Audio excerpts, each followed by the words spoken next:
I slept with my boyfriend's son before we met and I am disgusted. Update. This is gonna be fun. R/off my chest. I slept with my boyfriend's son before we met and I am disgusted. As you remember, I, 34 female, met my boyfriend's, 43 male, family, and turns out I hooked up with his 19-year-old son thinking he was 25.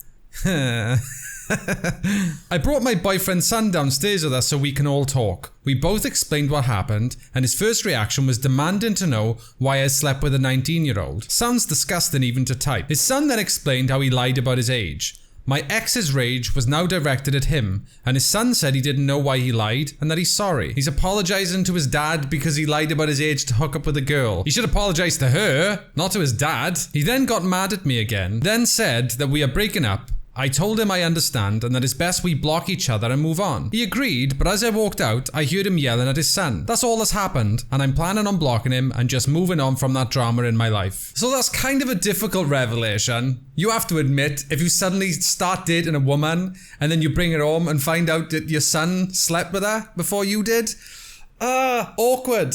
Cringe. But it's nobody's fault. It's one of them things where you're bound to feel awful about it, end the relationship, but be grown up about it and be like, this couldn't be helped, it's happened, but we all need to move on. There's no point getting mad at your son. If anything, you should be proud. He hooked up with a chick you also find hot. Oh, it's kind of weird. Stay mad, paps. Am I the asshole for not paying for my daughter's wedding because she invited my brother and his family? We're about to find out. I'm 46 male and my brother 48 male. When I was 20, my then girlfriend cheated with my brother. This should be on the Jerry Springer show. I was heartbroken and pissed. I told him he is no longer my brother. Despite my request, my family didn't cut him off. So I told him then that I will never again be in the same place as he is. I understand you would want to cut him off, but I don't think it's a fair request that all your family cut him off because he did a terrible thing. If they wish to invite both, then they should just invite him as I am the one giving ultimate. My daughter is getting married in spring next year. In our culture, both parents are paying for the wedding, 50-50. Unexpectedly, my daughter sat me down and told me that she will be inviting my brother and his family. He married my cheating ex. Apparently, she was seeing them for the last 4 years and built a relationship behind my back. She even wants her cousin to be some kind of flower girl. Oh, that's gotta hurt. That's families. I hate families. They're so complicated. Your brother cheats with your girlfriend. You don't talk to him, but then your kid secretly has a relationship with him for 4 years without you knowing. The pain. I can't cope. I was pissed. I told her what my boundaries are, and if my brother is invited, then I will not pay my part of the wedding. She became angry and told me it's time to let go of the past. I told her it's not her call to make. We argued some more, and she told me I am making a wedding about myself. I told her I will probably not even attend, so it will all be about her. She left crying. My ex-wife called me screaming and told me I'm a huge asshole and our daughter is crushed. Then my parents called. Same thing. I told them off, and now I'm ignoring their calls. My girlfriend told me to reconsider and apologize, that by not paying and attending I will break relationship with my daughter. I don't know. I think my boundaries should be respected. Am I the asshole for that? Oh god, this one's complicated. I think your girlfriend's right. You probably will end up breaking a lot of family ties over this, but your boundaries should be respected. At the end of the day, you and your brother have never kind of rekindled any type of relationship. It's not on somebody else to force that on you, especially under these kind of circumstances. I mean, this is supposed to be a special day for you. You're giving your daughter away. It's supposed to be something that feels both sentimental but proud. There's so many different mixed emotions going into just this wedding alone, and now bringing in your brother and his wife, who both broke your heart many years ago. You don't talk to them and they're just supposed to be there and you're okay with it. And the news that knowing your daughter has had that relationship with them without you knowing, that's really got to hurt you as well. This is really complicated, but it's not on your daughter to tell you that you're overreacting or you need to get over this. She's way out of line for that. I don't think you're an asshole, but I do think that you'll need to talk to each other. I don't think you want to lose your daughter over this. So I would take your girlfriend's advice. Maybe not apologize, because I don't think you've done anything wrong, but this could be a path that you regret going down. Beat your brother up. Not really, but Beat his girlfriend up, wife. No, don't beat anyone up, I'm kidding. Am I the asshole for missing my father-in-law's funeral after my mother-in-law booked my husband first class but me economy? Everyone sucks. Okay, let's find out if they all suck. Me, female 31, and my mother-in-law don't have a close relationship. She's civil towards me, but can be a bit passive-aggressive at times, and we tend to disagree oftentimes. Isn't that every in-law relationship? We live in a different state. Father-in-law passed away suddenly and mother-in-law told me and husband to come attend the funeral. She booked our tickets to fly to her state, but the issue started when my husband told me that we couldn't sit together in the plane because his mom had booked a first class ticket while I got economy. So he got first class, she got economy. I was flabbergasted by this. Has anyone ever actually used the word flabbergasted unironically? Except for maybe like Prince Charles. King Charles? Sausage fingers. I tried asking him why, but he urged me to suck it up and we'll talk about it later. In that particular moment, I felt so much humiliation and contempt. I felt like she was treating me as less than her even in these hard times. I decided not to go and just go back home. My husband was shocked by my decision to go home and tried to convince me to just go, but I declined. He went alone and I ended up missing the funeral. He was livid. Just calling me and texting nasty things, calling me petty and spoiled. He said that I should be grateful his mum paid for my ticket to begin with, and then said that she doesn't owe me a goddamn thing. I argued about how she could have just booked us both in economy if money was an issue, but he called me pathetic for thinking about it when his dad just died. He said it was cruel what I did, and that his mum and family will never forget that I missed the funeral over ridiculous reasons. Am I the asshole for going home over this? ETA, whatever that means. One of the reasons I didn't settle for the economy ticket was because I wanted to sit next to my husband and support him. Ah, yeah. He sobbed the whole ride to the airport and I didn't want to leave his side. I was shocked when he told me we couldn't sit together and how he said it like he had no issue with it. So you really wanted to be there for him, so you just didn't go at all? Come on. Just say it how it is. You're not happy that you was overlooked. You was made to feel like you're less than your husband and you was going to be put in economy and him in first class. Okay, if that were me, then the first thing I would do is either see if I could upgrade my partner to first class with me, or I would sit in economy with her. I wouldn't travel in a higher standard of seat. I'd even swap it with her rather than let me go in the best one. That's just me. I went on a plane once with me, my missus, and my kid, and we booked the tickets. We were supposed to sit together, but when we got on the plane, they had broken our seats into totally separate areas. So all three of us sat with strangers. It was horrible. So I understand wanting to sit with your family. I get that. Why did the mother-in-law do this? Well, this is something we don't know. Everything you can think about it is all conjecture unless you actually talk to her about it. It could be the fact that because her son just lost her dad, she wanted to do something special by giving him first class and couldn't afford to put you in it. You could still question the decision, but she just lost a husband. Her decision making probably isn't going to be the best at the moment. Your husband probably could have dealt with it better too and did one of the things I suggested just a moment ago. Personally, I think that would have been a better thing to do. I couldn't sit in first class and let my family sit in economy, or my partner sit in economy alone. I couldn't do it. But again, he's just lost his dad. He might not be thinking clearly. The reality is, in the most vulnerable time in people's lives, they don't make great decisions. Your responsibility is to be there for them. If it was you that lost a parent, I would say the same things the other way around. You should have been there. To a certain extent, I could stretch my imagination to say everyone sucks, but a few of those people have excuses and you don't. You just suck. Now suck off. Okay, this is when we get into the nitty gritty, the complicated ones, okay? R/off my chest. I'm going to have an abortion because my ex-fiance cheated. I, 29 female, and he's 31 male. We've been together for 7 years and engaged for 9 months. To keep a long story short, I found out my fiance was cheating on me when I was about 10 weeks. He has slept with multiple women for what looks like at least the last 2 years. I never wanted children, but he really wanted to be a father. How could you just find out that he's been sleeping with lots of people over the last 2 years? That's one hell of a walk-in, isn't it? Jesus, you got the whole street in the bedroom. Not funny though, I'm sorry. After the initial shock of finding out he was cheating, I had to think rationally. Could I really let myself be tied down to this man for the rest of my life? Could I trust him to raise a child with me? The answer was no. I gave him the best years of my life. How old are you? 29. You've still got a lot of your best years left. If not, I should be considered dead at this point, or at least almost. And I wasn't going to give him any more. I knew I'd resent the child. I just wanted to move on and never see him again. The fact that you didn't want a child in the first place but decided to have one, and now you're talking about resenting the child, it's your child. How would you resent your own child? I'm going to keep reading. I told him I was going to get an abortion. He begged me not to. He apologized and said we could work it out. And all he wants is to raise a family together. He swore I'd be a great mum and he'd be a great dad. He said even if we didn't work it out, he'd be there 100% for the child and then he could be the one with full custody and I could have visitation. I told him that my mind was made up and that he should have thought about that before cheating. He threatened to sue me if I went through with it. Jesus Christ. My parents weren't on board either. They said they're pro-choice but think that me getting an abortion is purely for revenge and not for the right reasons. I don't know. Maybe it is, maybe it's not.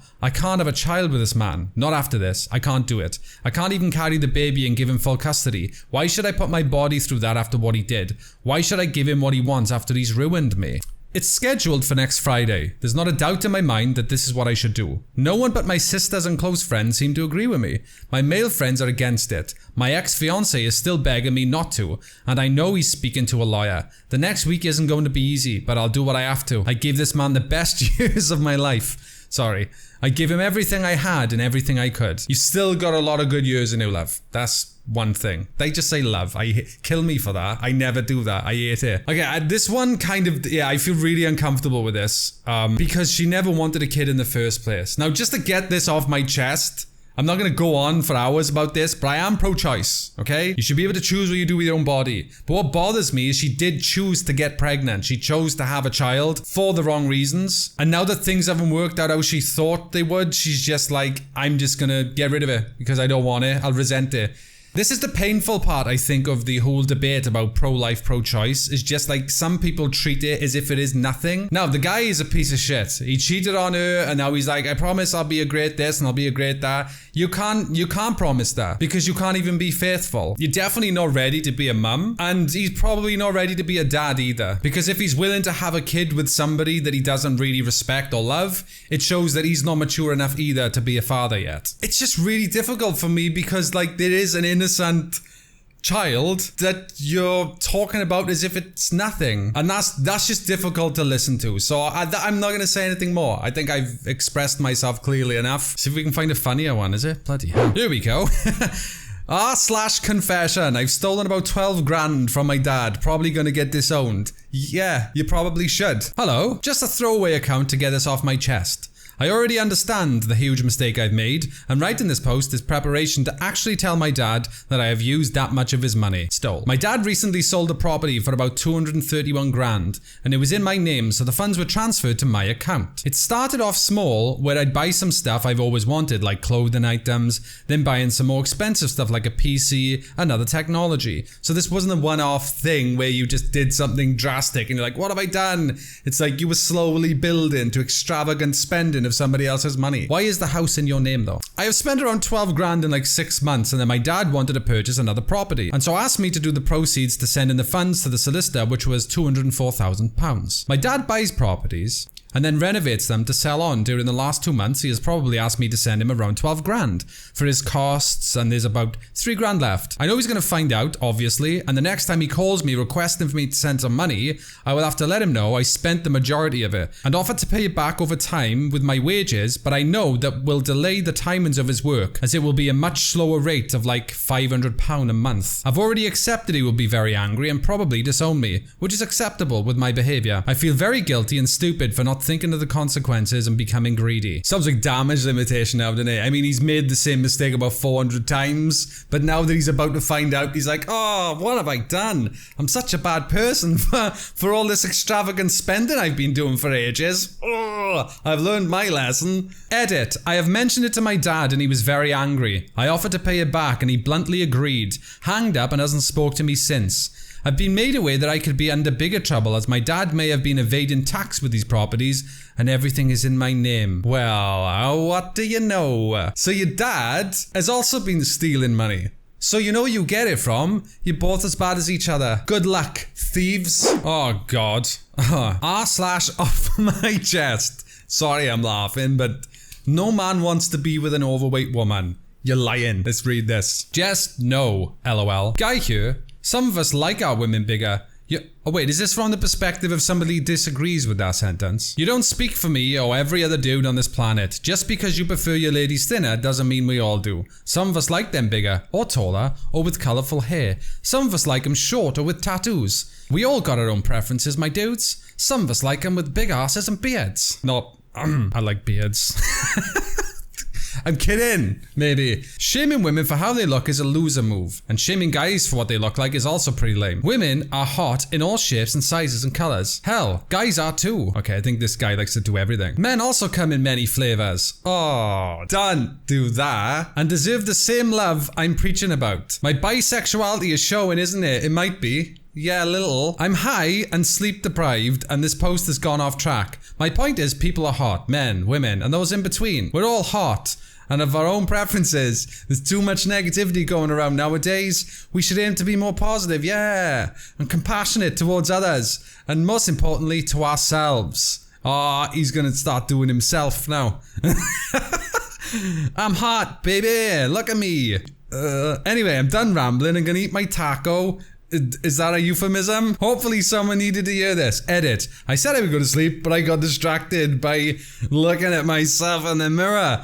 Thanks to the awards and all the kind comments. I didn't think this would gain traction, but I love reading your responses. Just a reminder that if someone is being toxic in the comment section, don't fight them back with more negativity, man. Instead, look at yourself in the mirror like me. Lush. Also, get your own tacos, you hungry fiends. What? Well, that was something, wasn't it? Wow. I get the sentiment though. They're right. Don't judge people. You can love who you love, you can like who you like. And it doesn't have to be the same as what everybody else thinks. And don't be mean to people. R/ off my chest. Last one of the day. I slapped my boyfriend last night. The end. Good night. At 12 AM I was woken up by him playing music really loud on the TV, and I asked him to listen to it in the living room because I'm trying to sleep, which he did, but then turned it up even louder so it was worse.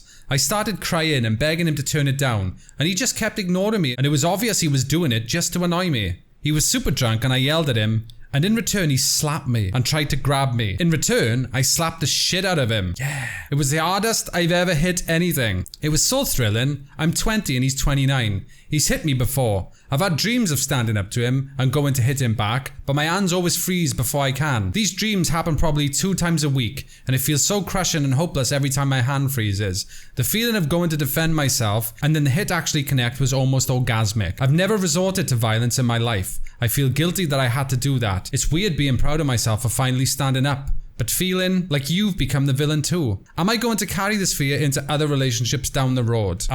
You need to get out of that relationship now. Everything you're saying in there is you trying to escape. I mean, the last part, am I going to carry this fear into other relationships? Which already shows that you don't feel like this is going to be a relationship that you're going to end up in. You mentioned the fact that he's hit you multiple times before and that you want to hit him back, which means you don't actually love, you resent him, and you just want to pay him back for the pain he's put you through. You need to escape. I don't think, I hate to trivialize this down to calling it games, but drunk, abusive men can be very dangerous, and you're in danger the longer you stay there. Get out of this relationship as quick as you can. But I am glad you stood up for yourself, but the ultimate standing up for yourself is leaving. Do whatever you can to get out.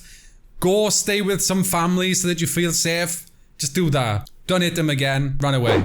There you go. That's the end of the day. Did you have fun? Let me know down in the comments. Let me know what you thought about these things today. Which did you agree with? Which didn't you? I love to read your comments. I read them all, I promise. Subscribe if you're new and you like this kind of content. Leave a like. It really does help. And I'll be seeing you guys next time. Thank you, dudes. Peace. That was a presidential kiss right there. Me for president? No? Too stupid.